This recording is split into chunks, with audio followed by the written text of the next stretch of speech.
Je vais vous dire tout ce que vous devez savoir sur le Bordelais. C'est le plus grand vignoble de France avec ses 121 000 hectares situés de part et d'autre de la Garonne. Il comptabilise environ 60 appellations au total. Et il est divisé en 6 sous-régions.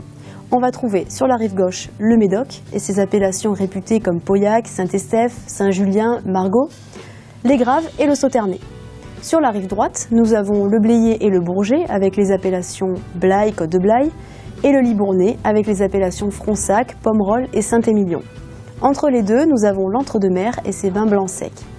On produit à Bordeaux principalement des vins rouges plutôt puissants et tanniques, qui sont issus majoritairement de Cabernet Sauvignon pour le Médoc et ses terroirs de Graves, et de Merlot pour le Saint-Émilionnais et ses terroirs calcaires. Les vins blancs, bien que minoritaires, sont quand même très réputés, comme les vins blancs moelleux de Sauternes, Loupiac ou encore Sainte-Croix-du-Mont. Ils sont issus des cépages Sémillon, Sauvignon et Muscadelle. Le climat de la région bordelaise est tempéré, avec une forte influence de l'océan, donc c'est un climat quand même assez pluvieux. Les vins de Bordeaux sont réputés dans le monde entier, notamment grâce à leur grand cru classé. Ce classement date de l'exposition universelle de Paris qui a eu lieu en 1855. En fait, c'est la Chambre de commerce de Bordeaux qui a demandé au syndicat des courtiers de faire une liste des meilleurs domaines.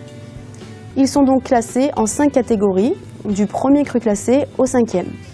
Certains de ces crus ne se figuraient pas sur la liste et ont donc créé leur propre classement bien plus tard, comme celui de Saint-Émilion par exemple, qui est révisé tous les 10 ans. Les châteaux grands crus classés sont quasiment inaccessibles et pourtant, vous connaissez tous Château Lafite Rothschild, Aubryon, Cheval Blanc, Latour ou encore Margaux. Ce sont vraiment des noms qui font rêver.